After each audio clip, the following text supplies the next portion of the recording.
En general las tendencias, digamos, se extienden a lo largo, digamos, de la región y, digamos, no están exentas de las mismas tendencias de Buenos Aires. Hay muchas de las compañías que tienen sus sucursales tanto en Buenos Aires como en Rosario o cerca del ámbito de Santa Fe y de la provincia, y que tienen las mismas, extienden las mismas políticas, ¿sí? Con lo cual, digamos, si hablamos de políticas, prácticas de administración de compensaciones o de otorgamiento de beneficios, en general, ¿sí?, se sostienen prácticas parecidas. En algunos casos hay ciertos desvíos o variables en función a el lugar a donde estén localizadas. Por ejemplo, no es lo mismo estar en Rosario que estar, no sé, en Sunchales, o estar en alguna otra ciudad más pequeña o diferente, digamos, dentro de la región. En general ahí los beneficios se manejan mucho más localizados, o sea, las necesidades de la localidad en donde está situada, digamos, la organización. Pero hablando de beneficios generales, en general las compañías otorgan el mismo paquete. Hablando de obra social o digamos de medicina, una medicina prepaga adicional a la legal, sobre todo para el personal fuera de convenio, sobre todo para el personal, digamos, de profesionales. Algunos beneficios que están ligados, por ejemplo, al almuerzo o a los gastos de auto o a tener auto, por ejemplo, para los ejecutivos. Van llegando algunos beneficios que también se utilizan, digamos, por ahí o son más frecuentes en las grandes ciudades, como por ejemplo beneficios de flexibilidad en la jornada laboral, ¿sí?, debido al tráfico, a la tardanza, digamos, en llegar al lugar de trabajo y demás, o por ejemplo la imposibilidad de jóvenes, por ejemplo, para ir a estudiar y tener que ir lejos a la universidad. Se utiliza mucho esto de la flexibilidad laboral.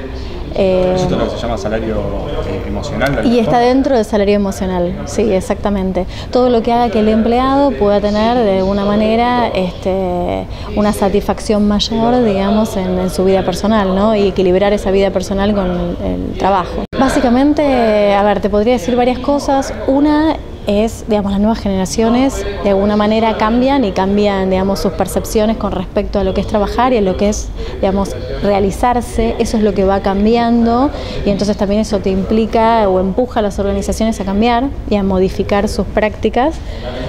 Creo que eso por un lado. Por otro lado, digamos, prácticas que ya se dan en otros países más adelantados, como por ejemplo Estados Unidos o Europa, entonces que se extienden, después sus filiales se extienden a otros países.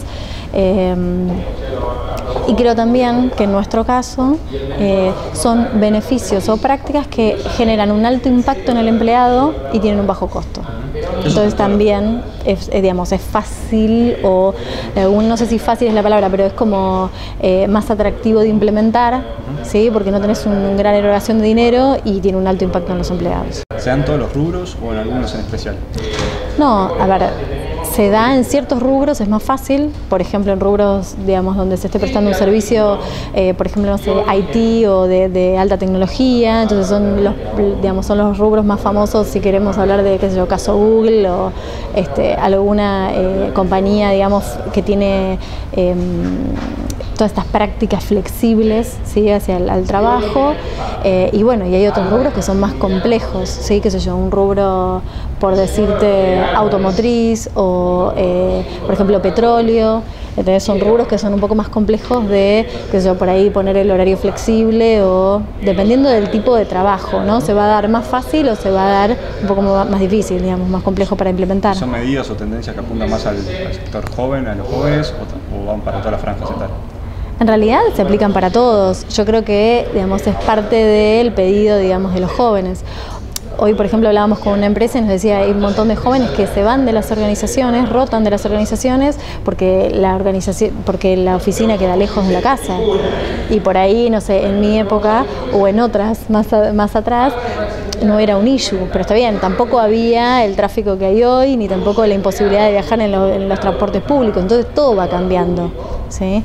La posibilidad de conectarte por internet de igual manera en tu casa que en el trabajo y hacer la misma tarea totalmente fácil, también eso es un adelanto. Antes vos tenías que ir a la oficina el fin de semana a trabajar porque no podías llevarte a la computadora, o no había computadora, ¿sí?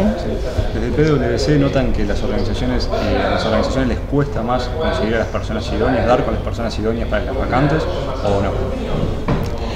Mira, esa es una opinión, lo que voy a decir es una opinión personal y creo que muchas veces, digamos, los profesionales están y hay un montón de gente con talento y con potencial, digamos, para trabajar. Creo que a las personas nos cuesta cambiar y es muy difícil lograr conseguir, digamos, la persona indicada, pero no por ahí por sus aptitudes técnicas, ¿sí? O por ahí de liderazgo, que tienen carreras probadas en otras organizaciones, sino por esto de choque cultural, de tener que pedirle resultados en poco tiempo, de tener que adaptarse, digamos, a la organización en poco tiempo, y creo que ahí es donde se van expulsando los profesionales y van rotando por las compañías un año y medio y no mucho más. El que no logra pasar de ese tiempo no logra incorporarse. Creo que ese es el punto más difícil, que muchas veces en las búsquedas, con tal de ocupar las posiciones y encontrar el candidato, porque aparte después le tiene que gustar el salario que le vas a dar, le tiene que gustar el desafío, tiene que estar dispuesto a cambiar, a tener todo el estrés de cambiar de trabajo. Es como complejo encontrar todas esas variables en una persona y que encima sea la persona que se va a adaptar culturalmente y demás. Yo creo que ahí es donde no se termina de mucho assessment, muchas entrevistas, muchas evaluaciones, pero no terminamos de... ¿El Departamento de Recursos Humanos ahí cuál es el desafío que debe tener para sentar a esa persona? Y yo creo que, digamos, el mayor desafío, no sé si es solo del Departamento de Recursos Humanos o en realidad es de las prácticas que tiene que tener la organización con respecto a los recursos humanos, ¿no? Con respecto a la gestión de las personas. Creo que ahí es el acompañamiento, lo que pasa es que puede ser muy filosófico, entonces puedo decir el acompañamiento, el entender a la persona, en hacer, digamos, de alguna manera facilitarle el networking y digamos, y la comunicación, pero por otro lado la organización tiene fines de lucro y es un negocio y bueno, va a una velocidad que no siempre, viste, se encuentran, ¿no? Pero creo que ahí no es culpa del Departamento de Recursos Humanos, sino, digamos, las políticas de gestión humana que en realidad las ejercen todos, no es que la ejerce solamente el Departamento de Recursos Humanos, ¿no? Yo creo que uno de los errores más frecuentes y que más complica el área de recursos humanos es que tengan el área de recursos humanos como un mero administrador de las gestiones operativas, digamos, el pago de sueldos, de la administración de personal y no, digamos, como socio estratégico para lograr los objetivos y los resultados de la organización. Entonces ahí es donde me parece que la postura de ese Departamento de Recursos Humanos ante eso es como el mayor error. Lo veo mucho en las organizaciones donde el director de Recursos Humanos no integra la mesa chica de toma de decisión de la organización. Es más un administrador que un motivador. Exacto, y un motivador y de un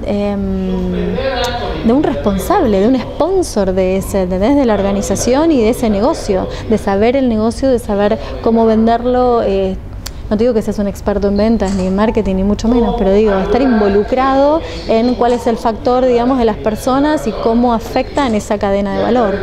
Y que no siempre se da, no digo en todos lados, hay departamentos y hay directores de recursos humanos excelentes y súper metidos en el negocio, pero suele suceder que no es el foco o el primero. Siempre nosotros cuando hacíamos algunas notas y qué sé yo, hablábamos de por qué los directores de recursos humanos no llegan a gerentes generales. ¿Y por qué?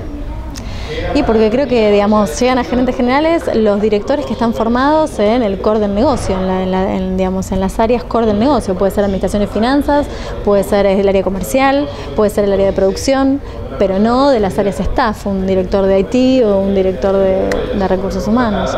Y bueno, creo que también parte esto de no estar como totalmente involucrado en la cadena de valor, ¿no? De lograr ese lugar, viste, estratégico en la cadena de valor.